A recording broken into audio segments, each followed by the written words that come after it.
Hello aspirants, welcome to SSK winners academy. ఇక తెలంగాణ రాష్ట్రంలో ప్రభుత్వ ఉద్యోగాలకు సంబంధించి ప్రభుత్వం ఇక వరుస నోటిఫికేషన్లు ఇస్తుంది అనేటువంటి వార్తలు కథనాలు మనకు గత వారం నుంచి వినిపిస్తూ ఉన్నాయి. మరి ఈ నేపథ్యంలోనే గత 15 రోజులుగా ఈ వయోపరిమితి ఏజ్ లిమిట్కి సంబంధించినటువంటి కొంత వివాదం అనేటువంటిది ఏర్పడింది. ఎందుకనంటే ఇక్కడ ఒక 15 రోజుల క్రితము మనకు పొల్యూషన్ కంట్రోల్ బోర్డు నుంచి అసిస్టెంట్ సైంటిస్ట్ గ్రేడ్ 2కి సంబంధించినటువంటి ఒక నోటిఫికేషన్ రిలీజ్ అయింది. అందులోన ఇక్కడ ఏజ్ లిమిట్ అనేటువంటిది 18 to 34 years అనేది మెన్షన్ చేశారు. అయితే వాస్తవంగా గతంలో ఇచ్చినటువంటి నోటిఫికేషన్స్లో మనకు 44 years ఉండేది, జనరల్ కేటగిరీ 46 years ఉండేది. దాంతోపాటు age relaxation SC ST EWS and బీసీకి సంబంధించి 5 years ఉండేది. అట్లా 49 years వరకు, అంటే వాస్తవంగా 50 to 51 years వరకు ఉండింది. మరి ఇప్పుడు ఇచ్చిన నోటిఫికేషను ఏదైతే ఉందో రీసెంట్గా వచ్చింది, అది 34 years ఉండిందనమాట. కాబట్టి సో ఈ నేపథ్యంలోనే కొంత వివాదం అనేది ఏర్పడ్డది. అభ్యర్థులు, నిరుద్యోగులు, అదేవిధంగా వారు ఏంటంటే ఇక్కడ టీజీపీఎస్సీ కానీ ఇతర ప్రజాప్రతినిధులకు కానీ కలిసి ఇక్కడ ఏజ్ లిమిట్ మళ్ళీ 44 years పెంచాలి అనేటువంటిది దాని గురించి రిక్వెస్ట్ చేయడం అనేది జరిగిందనమాట. కాబట్టి ఇక్కడ ఏజ్ లిమిట్కి సంబంధించి May 18, 2026 అంటే నిన్న తెలంగాణ ప్రభుత్వం ఇక్కడ జీవో నెంబర్ 86ని రిలీజ్ చేసింది. దాన్ని అనుగుణంగా ఇక్కడ 44 years ఏజ్ అనేది ఇంక్రీజ్ చేయడం అనేది జరిగిందనమాట.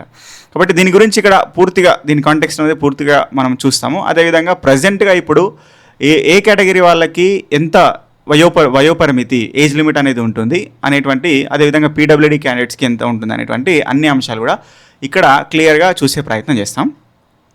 కాబట్టి ఇక్కడ చూస్తే May 18, 2026 జీవో నెంబర్ 86 అనేటువంటిది ఇక్కడ అంశం. కాబట్టి ఇక్కడ వయోపరిమితికి సంబంధించినటువంటి గతం నుంచి జరుగుతున్నటువంటి ఇక్కడ ఏ రకంగా ఉంది ఆ కాంటెక్స్ట్ అనేది ఇక్కడ మనం చూస్తే ఒకసారి వాస్తవంగా బేస్ లైన్లో మనకు ఉన్నటువంటి ఏజ్ లిమిట్ అనేది 34 years. అంటే తెలంగాణ స్టేట్ సబార్డినేట్ రూల్స్ ప్రకారము ఇక్కడ ఓపెన్ కేటగిరీకి సంబంధించి 34 years. ఇంకా దాంతోపాటు ఇప్పుడు చూడండి ఇక్కడ ఇది మొన్న వచ్చినటువంటి అసిస్టెంట్ సైంటిస్ట్ గ్రేడ్ 2కి సంబంధించిన నోటిఫికేషన్ పీసీబీ నుంచి. దీనిలో SC ST BC and EWS సంబంధించి 5 years ఉంటుంది. అదేవిధంగా ఫిజికల్ హ్యాండిక్యాప్డ్ పర్సన్స్కి 10 years రిలాక్సేషన్ ఉంటుంది. అంటే వాస్తవం ఇక్కడ బేస్ లైన్లో మనకు 34 కాబట్టి +5. ఇక్కడ ఎస్సీ ఎస్టీ బీసీ ఈడబ్ల్యూఎస్కి +5 అంటే 39. అదేవిధంగా ఫిజికల్ హ్యాండిక్యాప్డ్కి 10 years అంటే 44 years. అదేవిధంగా మిగతా స్టేట్ గవర్నమెంట్ ఎంప్లాయీస్కి వారి యొక్క రెగ్యులర్ సర్వీస్ లెంత్ని బట్టి 5 years. ఒకవేళ ఎక్స్ సర్వీస్ మెన్ అయితే 3 years. అదేవిధంగా ఎన్సీసీ ఇన్స్ట్రక్టర్స్కి అయితే వాళ్ళకి 3 years అనేది ఉండడం అనేది జరుగుతుందన్నమాట. ఇది జనరల్గా ఉండింది. అయితే ఇప్పుడు ఇక్కడ దీని ప్రకారం చూస్తే గతంలో ఇక్కడ ఏం జరిగింది, ఇక్కడ 2022 సంవత్సరంలో బీఆర్ఎస్ ప్రభుత్వము అప్పుడు ఇచ్చినటువంటి వరుస నోటిఫికేషన్ నేపథ్యంలో అప్పుడు ఏం చేశారంటే వయోపరిమితిని 10 years పెంచి 34 నుంచి 44 yearsకి పొడిగించడం జరిగిందనమాట.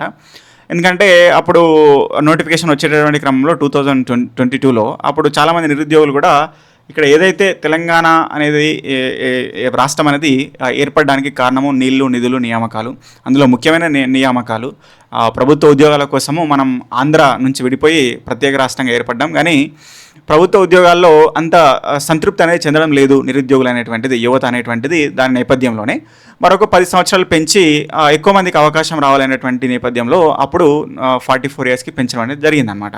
కాబట్టి ఆ రకంగా 44 years జనరల్ కేటగిరీకి, దాంతోపాటు ఈ రకంగా ఇక్కడ ఉన్నటువంటి జనరలైజ్డ్ రిలాక్సేషన్స్, కాబట్టి ఇవి అప్లికేబుల్ ఉండే అప్పుడు. ఇప్పుడు 2020లో బీఆర్ఎస్ ప్రభుత్వం ఇచ్చినప్పుడు ఆ తర్వాత మన కాంగ్రెస్ ప్రభుత్వం ఎప్పుడైతే February 2024లో ఫామ్ అయిన తర్వాత, సో ఆ తర్వాత వచ్చినటువంటి నోటిఫికేషన్స్, అంటే ఇప్పుడు ఆల్రెడీ Group 1 నోటిఫికేషను దాన్ని రివైజ్ చేసి ఇచ్చారు కొత్తగా, మళ్ళీ అదేవిధంగా డిఎస్సి వచ్చింది.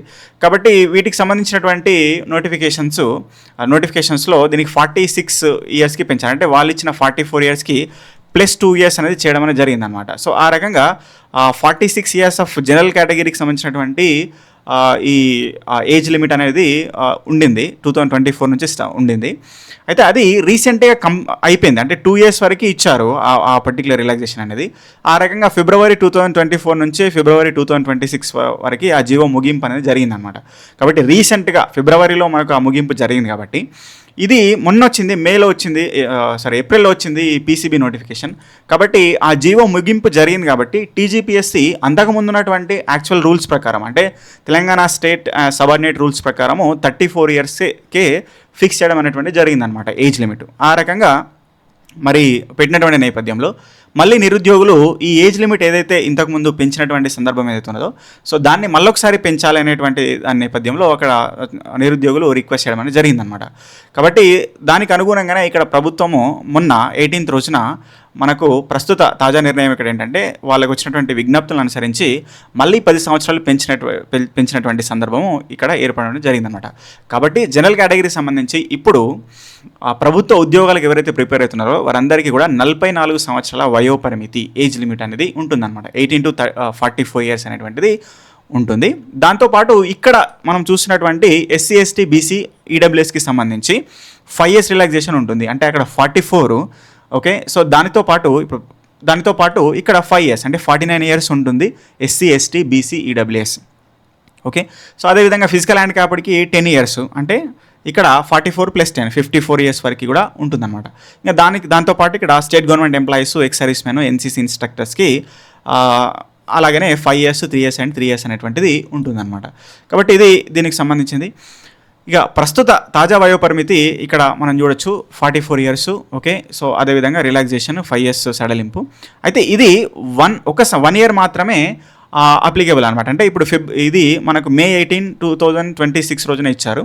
1 year అంటే ఎగ్జాక్ట్లీ May 18, 2027 క్లోజ్ అవుతుంది. అంటే ఈ సంవత్సర కాలంలో వచ్చేటటువంటి నోటిఫికేషన్స్ అన్నిటికి కూడా ఇది అప్లికేబుల్ అనమాట. కాబట్టి ఈ ఏజ్ లిమిట్ అనేది అప్లికేబుల్ అనేటువంటిది చూడాలి ఇక్కడ ఉన్నది. ఇక దాంతోపాటు ఇక దివ్యాంగులకు సంబంధించి ఇక్కడ చెప్పినట్టుగా, ఓకే, 10 years ఆఫ్ రిలాక్సేషన్ ఉంటుంది. అంటే ఆ 44 + 10 అంటే 54 years అనేటువంటిది మనకు ఉండడం అనేది జరుగుతుంది అనమాట. సో అది దీనికి సంబంధించి.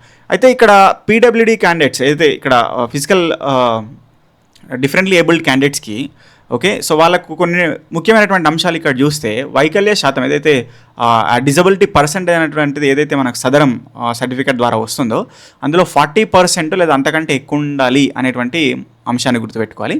అదేవిధంగా ఎలాంటి సామాజిక వర్గమైన ఓసీ బీసీ ఎస్సీ ఎస్టీ దేనికి సంబంధించిన వాళ్ళైనా ఇది అప్లికేబుల్ అవుతుంది.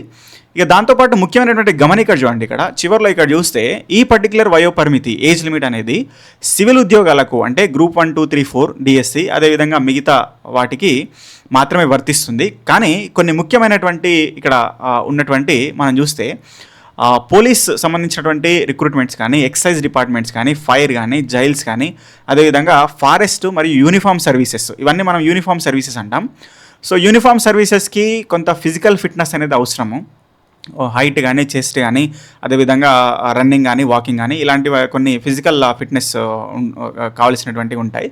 కాబట్టి ఇక్కడ ఏజ్ లిమిట్ అనేది మరీ 44, 54 years అనేటువంటిది ఏదైతే ఉందో, సో అది అంత ఏజ్ ఎక్కువ ఉన్న వాళ్ళకి ఆ ఫిజికల్ స్టాండర్డ్స్ని వాళ్ళు రీచ్ కాలేరు. కాబట్టి సో దాన్ని బేస్ చేసుకొని ఈ పర్టికులర్ ఏజ్ లిమిట్ అనేది వాటికి వర్తించదు. అంటే police, excise, fire and jails, forest డిపార్ట్మెంట్కి సంబంధించినటువంటి యూనిఫామ్ సర్వీసెస్కి వర్తించకుండా జనరల్గా ఉండేటువంటి సివిల్ ఉద్యోగాలకు, అదేవిధంగా సబార్డినేట్ పోస్టులకు సంబంధించినటువంటి వాటికి మాత్రమే వర్తించడం అనేటువంటిది జరుగుతుందన్నమాట. కాబట్టి ఇది గుర్తుపెట్టుకోవాలి. ఇక జనరల్గా ఇక్కడ ఉన్నటువంటి పీడబ్ల్యూడీ క్యాండిడేట్స్కి వాస్తవంగా అయితే ఇక్కడ పోలీస్, ఎక్సైజ్, ఇక్కడ యూనిఫామ్ సర్వీసెస్కి అప్లికేబుల్ కాదు జనరల్గా. కాబట్టి సో వారికి దీని గురించి మాట్లాడాల్సిన అవసరం లేదనమాట. అంటే వాళ్ళకి ఓన్లీ సివిల్ అండ్ సబార్డినేట్ సర్వీసెస్కే అప్లికేబుల్ ఉంటుంది. ఇంకా వాళ్ళ ఏజ్ లిమిట్ అనేది ఇక్కడ చెప్పినట్టుగా 44 + 10 54 years అనేది ఉంటుందన్నమాట. కాబట్టి ఇది దీనికి సంబంధించినటువంటి అంశం. కాబట్టి ఇక ఎవరైతే ప్రభుత్వ ఉద్యోగాలకు ప్రిపేర్ అవుతున్నవారు అభ్యర్థులు ఎవరైతే ఉన్నారో, సో ఇక ప్రభుత్వము వరుస నోటిఫికేషన్స్ ఇవ్వబోతుంది. దాంతోపాటు జాబ్ క్యాలెండరు, అంటే ఇంతవరకు ప్రభుత్వం ఎన్నికల మేనిఫెస్టోలో చెప్పినటువంటి ఏదైతే జాబ్ క్యాలెండర్ అనేటువంటి అంశాన్ని ఇంతవరకు కూడా దాన్ని ఇవ్వలేదు. మరి ఇప్పుడు నెక్స్ట్ మంత్లో June 2 సందర్భంగా మనకు తెలంగాణ రాష్ట్ర అవతరణ జరుగుతున్నటువంటి ఫార్మేషన్ డే సందర్భంగా ప్రభుత్వం కొత్తగా జాబ్ క్యాలెండర్ ఇవ్వబోతుంది అనేటువంటి వార్తలు కూడా మనకు వినబడుతున్నాయి. మరి గతంలో కూడా చాలా సందర్భాల్లో చెప్పినప్పటికీ దాన్ని నెరవేర్చలేదు. కాబట్టి ఇప్పుడు మరి జరుగుతుందా లేదనేటువంటి అంశాన్ని కొంత వెయిట్ చేస్తే మనకు అర్థమవుతుంది. కాబట్టి ప్రిపేర్ అయ్యే వాళ్ళు మీకున్నటువంటి ఏజ్ లిమిట్ మీద ఏమైనా డౌట్ ఉంటే సో దీనికి సంబంధించి ఈ వీడియో మీకు యూజ్ అవుతుందని అనుకుంటున్నాను. కాబట్టి సో ఎవరైతే ఫస్ట్ టైం మన ఛానల్ని విజిట్ చేస్తున్నారో సబ్స్క్రైబ్ చేసుకోండి. మన ఛానల్లో ఉన్నటువంటి జిఎస్కి సంబంధించినటువంటి మరియు వివిధ నోటిఫికేషన్ సంబంధించినటువంటి ప్రీవియస్ క్వశ్చన్స్ అదేవిధంగా టాపిక్స్ కూడా ఎక్స్ప్లెయిన్ చేయడం జరుగుతుంది. అదేవిధంగా ప్రిపేర్ అయినటువంటి అభ్యర్థులు మనకున్నటువంటి వాట్సాప్ ఛానల్ అనేది వాట్సాప్ గ్రూప్లో కూడా జాయిన్ అవ్వండి. సో దానిలో మీకు సంబంధించినటువంటి ఫ్రీ మెటీరియల్స్ డిఫరెంట్ మెటీరియల్స్ కూడా దొరకడం అనేది జరుగుతుంది, ప్రిపరేషన్ మెటీరియల్స్. కాబట్టి ఇది దీనికి సంబంధించింది. ఇక దీనికి సంబంధించి నోటిఫికేషన్ సంబంధించి ఏదైనా అప్డేట్ ఉంటే మళ్ళీ మీకు మన ఛానల్ ద్వారా అందించే ప్రయత్నం చేస్తాం. సో థ్యాంక్ యూ, జై హింద్.